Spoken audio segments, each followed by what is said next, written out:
कि यदि अभी तक आपने हमारे चैनल को सब्सक्राइब नहीं किया है तो प्लीज़ अभी कर लीजिए। आइए शुरुआत करते हैं। दोस्तों, जैसा कि आपको पता है, सबसे पहले हमें गेटवे ऑफ टैली में खड़े रहते हुए F11 प्रेस करना है, टैक्सेशन फीचर में जाना है, GST को इनेबल करना है और GST से संबंधित सभी डिटेल्स को फिल आउट करना है।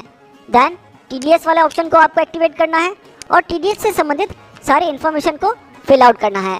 इन सभी ऑप्शंस के बारे में मैं पिछले वीडियोस में आपको बता चुका हूं, इसलिए फिर से इन्हें डिस्कस नहीं कर रहा हूं। इन्हें सेव करते हुए हम सबसे पहले लेजर्स क्रिएट करने वाले हैं। यहाँ मैंने सबसे पहले लेजर क्रिएट किया है कमीशन पेड, जिसे मैंने रखा है इनडायरेक्ट एक्सपेंसेस में। GST को एप्लीकेबल किया है क्योंकि ये हमारा सर्विस लेजर है, इसलिए आपको GST की डिटेल यहीं पर फिल आउट करनी है और इसे टैक्सेबल लेते हुए इसकी रेट मैंने 18% सेट कर दी है।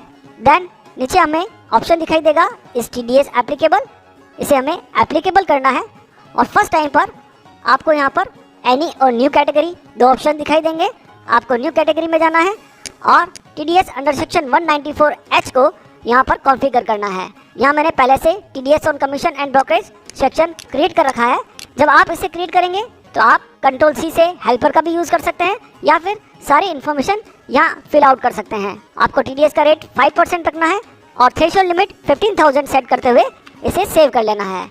तो पहला हमारा लेजर क्रिएट किया हमने कमीशन पेड। देन दो पार्टीज के लेजर मैंने यहाँ पर क्रिएट किए हैं। एक अनमोल लिमिटेड जो कि हमारा रजिस्टर्ड एजेंट है, जिसे मैंने रखा है सैंडी क्रेडिटर में। बिल बाय बिल आपको यस रखना है। नीचे इस TDS डिडक्टेबल, इस ऑप्शन को आपको यस रखना है। डिडक्टी का टाइप आपको सेलेक्ट करना है, जो मैंने यहाँ पर यूज़ किया है company resident. Deduct TDS in same voucher, इसे भी मैंने यस रखा है। उसके बाद नेचर ऑफ पेमेंट में इस पार्टी के लेजर को TDS on commission and brokerage के साथ लिंकअप करा दिया है और उसका पैन नंबर यहाँ पर इनपुट किया है और उसका GSTIN नंबर इनपुट करते हुए इस लेजर को सेव कर लिया है। नेक्स्ट मैंने क्रिएट किया है एक अनरजिस्टर्ड URD पार्टी का लेजर मिस्टर विकास जैन, इसे भी हमने कमीशन पेड किया है। इसे भी आपको सैंडी क्रेडिटर में रखना है। इस TDS डिडक्टेबल, इस ऑप्शन को यस रखिएगा। इसका डिडक्टी टाइप मैंने इंडिविजुअल HUF रेजिडेंट लिया है। बाकी सारे ऑप्शन मैंने सेम यूज़ किए हैं। पैन नंबर यहाँ पर इनपुट किया है और रजिस्ट्रेशन टाइप में अनरजिस्टर्ड लेते हुए इस लेजर को सेव किया है। अब हमें TDS का लेजर क्रिएट करना होगा। TDS on commission, duties and taxes, type of duty TDS और nature of payment TDS on commission and brokerage लिया है। क्योंकि आज की वीडियो में हम केवल कमीशन और ब्रोकरेज पर TDS की बात करने वाले हैं, इसलिए मैं इस लेजर को इस सेक्शन के साथ लिंक करा रहा हूँ। यदि आपकी कंपनी में कई हेड्स पर TDS डायरेक्ट होता है तो आप TDS के लेजर को नेचर ऑफ पेमेंट्स में से एनी लेते हुए सेव कर सकते हैं। तो यहाँ हमें नेचर ऑफ पेमेंट सेट करना होगा और उसके बाद इस लेजर को क्रिएट करना होगा। साथ ही साथ हमें CGST और SGST के लेजर भी क्रिएट करने होंगे। दोस्तों, हम जब GST से संबंधित टैक्स लेजर्स क्रिएट करेंगे तो यहाँ पर इस TDS एप्लीकेबल आपको एप्लीकेबल रखना है और नेचर ऑफ पेमेंट में एनी सेलेक्ट करना है। यदि हम अनडिफाइंड या नॉट एप्लीकेबल यहाँ पर ले लेते हैं तो ऐसी कंडीशन में TDS रिटर्न्स में वो पर्टिकुलर ट्रांजेक्शंस मिसमैच में चले जाएंगे। इसलिए आपको यहाँ पर एनी लेते हुए दोनों ही टैक्स लेजर CGST, SGST या फिर IGST क्रिएट कर लेना है। आइए चलते हम ट्रांजेक्शन की तरफ। दोस्तों, TDS से संबंधित एंट्रीज टैली में हम परचेज वाउचर या फिर जनरल वाउचर दोनों में पोस्ट कर सकते हैं। यहाँ मैं परचेज वाउचर का यूज़ कर रहा हूँ। यहाँ हमें यह भी ध्यान रखना है कि यदि आप पेमेंट पहले कर रहे हैं तो पेमेंट करते समय आपको TDS डिडक्ट करना है। यदि आप ड्यू की एंट्रीज पहले पास कर रहे हैं और उसके बाद पेमेंट करेंगे तो पहले आपको ड्यू की एंट्री पास करते समय ही TDS डिडक्ट कर लेना है।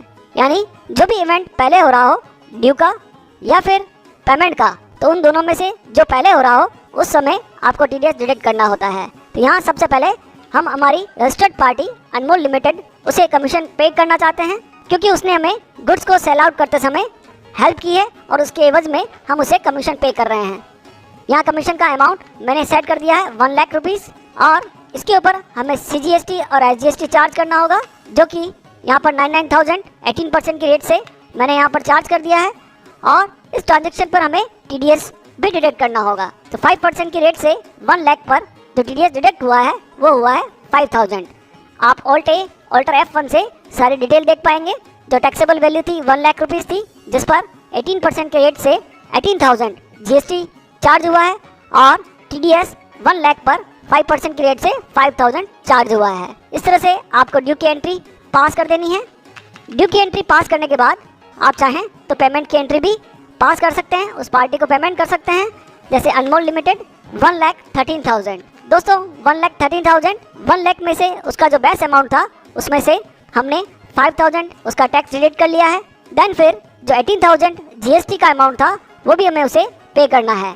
तो इस तरह से 1,13,000 हम उसे पे करने वाले हैं।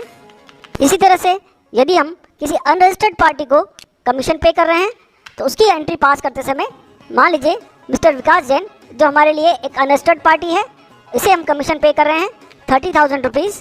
तो दोस्तों यहाँ पर जीएसटी में चूंकि ये एक अनरजिस्टर्ड पार्टी है इसलिए आपको सीजीएसटी और एसजीएसटी यहाँ पर चार्ज नहीं करना है और ना ही यहाँ पर आरसीएम की कोई लायबिलिटी आपके लिए खड़ी होने वाली है। आपको सीधे टीडीएस ऑन कमीशन लेजर का यूज़ करते हुए बेस अमाउंट 30,000 में से टीडीएस को डिडक्ट करना है। आप टैक्स एनालिसिस विंडो में देख सकते हैं ऑल्टर ए ऑल्टर F1, यहाँ पर कोई भी जीएसटी चार्ज नहीं हुआ है और टीडीएस 5% की रेट से हमने उसके ऊपर चार्ज कर दिया है। अब इन दोनों एंट्रीज को पास करते हुए हम सबसे पहले जीएसटीआर रिपोर्ट्स में देखते हैं कि इनका क्या इफेक्ट आ रहा है। जीएसटीआर 2 यहाँ पर आप देख रहे हैं B2B इनवॉइसेस, एक रेगुलर पार्टी से हमने ट्रांजेक्शन किया था, 1 लाख रुपीज़ का हमने उसे कमीशन पे किया था, उस पर 18,000 टैक्स पे हो रहा है और टोटल जो आईटीसी हमें मिल रही है वो भी 18,000 की मिल रही है। लेकिन जो हमने अनरजिस्टर्ड पार्टी को कमीशन पे किया था क्योंकि वो यूआरडी था इसलिए उसके ऊपर कोई भी जीएसटी यहाँ पर चार्ज नहीं हो रहा है, आरसीएम भी इसके ऊपर अप्लाई नहीं है। इस ट्रांजेक्शन की पूरी वैल्यू एग्जेम्प्टेड हो चुकी है। एग्जेम्प्ट वैल्यू में 30,000 हमें यहाँ शो हो रहा है। अब हम टीडीएस रिपोर्ट्स की तरफ चलते हैं। फॉर्म 26Q यहाँ हमें शो हो रहा है दोनों ही ट्रांजेक्शन, जो हमारा रजिस्टर्ड पार्टी के साथ था और अनरजिस्टर्ड पार्टी के साथ जो हमने कमीशन पे किया था, दोनों ट्रांजेक्शन्स पर टीडीएस हमें यहाँ शो हो रहा है 5,000 1 लाख पर और 1,500 30,000 पर। अब हमें टीडीएस का पेमेंट गवर्नमेंट को करना है, उसके लिए हम यूज़ करने वाले हैं पेमेंट वाउचर का। यहाँ फिर से मैं डेट चेंज कर लेता हूँ, ऑल्ट के साथ एस आपको प्रेस करना है, टाइप ऑफ ड्यूटी में टीडीएस सेलेक्ट करना है, पीरियड सेलेक्ट करना है, सेक्शन सेलेक्ट करना है और कंपनी लेते हुए आपको एंटर प्रेस करना है। रेजिडेंट कंपनी का हमने टीडीएस डिडक्ट किया है और बैंक से हम सबसे पहले 1 लाख के ट्रांजेक्शन पर टीडीएस को पे कर देंगे। उसी तरह से फिर से आपको ऑल्ट के साथ एस प्रेस करना है, टीडीएस पीरियड सेलेक्ट करना है, सेक्शन सेलेक्ट करना है और जो सेकंड हमने ट्रांजेक्शन किया था जो हमारी यूआरडी कंपनी थी उसके लिए हमें डिडक्ट का टाइप नॉन कंपनी रखते हुए टीडीएस को पे करना है। तो इस तरह से और देन फिर हम फिर से अपने टीडीएस रिपोर्ट्स में जाकर देखेंगे। टीडीएस रिपोर्ट में हमें वो ट्रांजेक्शन शो होंगे। यहाँ हमें वो दोनों ट्रांजेक्शन की पेमेंट डिटेल दिखाई दे रही है, लेकिन वो दोनों ट्रांजेक्शन अभी हमारे पेमेंट डिटेल के अंदर नॉट इंक्लूडेड ट्रांजेक्शन में आ चुके हैं। जब हम यहाँ एंटर प्रेस करेंगे तो एंटर प्रेस करने के बाद हमें इन दोनों ट्रांजेक्शन से संबंधित चालान को रिकंसल्ट करना पड़ेगा और उसकी सारी इन्फॉर्मेशन हमें यहाँ पर फिल आउट करनी पड़ेगी। जैसे चेक नंबर हमको एंटर करना पड़ेगा, चेक की date, BSR code, basic statistical return code जो कि 7 डिजिट का होता है वो भी आपको यहाँ पर फिल आउट करना होगा। चालान नंबर 281 ईटीडीएस रिटर्न के लिए यूज़ किया जाता है, उसका नंबर भी आपको यहाँ पर फिल आउट करना है और बैंक की डिटेल यहाँ पर फिल करते हुए आपको सेव करना है। सेम इसी तरह से जितने भी आपके ट्रांजेक्शन्स हैं उनमें यही इन्फॉर्मेशन आपको फिल आउट करनी है और जब आप सारी इन्फॉर्मेशन फिल कर देंगे तो दोनों ही ट्रांजेक्शन्स इंक्लूडेड ट्रांजेक्शन की कैटेगरी में आपको शो हो जाएंगे। नीचे आपको पर्टिकुलर्स में हेड भी शो होगा कि आपने किस हेड के अंडर टीडीएस को डिडक्ट किया है। यदि आप चालान को प्रिंट करना चाहते हैं तो उसके लिए भी आप अपनी पेमेंट एंट्रीज जहाँ से आपने टीडीएस का पेमेंट किया था उन एंट्रीज में आपको जाना होगा और यहाँ आकर आप ऑल्ट के साथ पी प्रेस कीजिएगा। यहाँ आपको पेमेंट एडवाइस डेट फिल करनी है।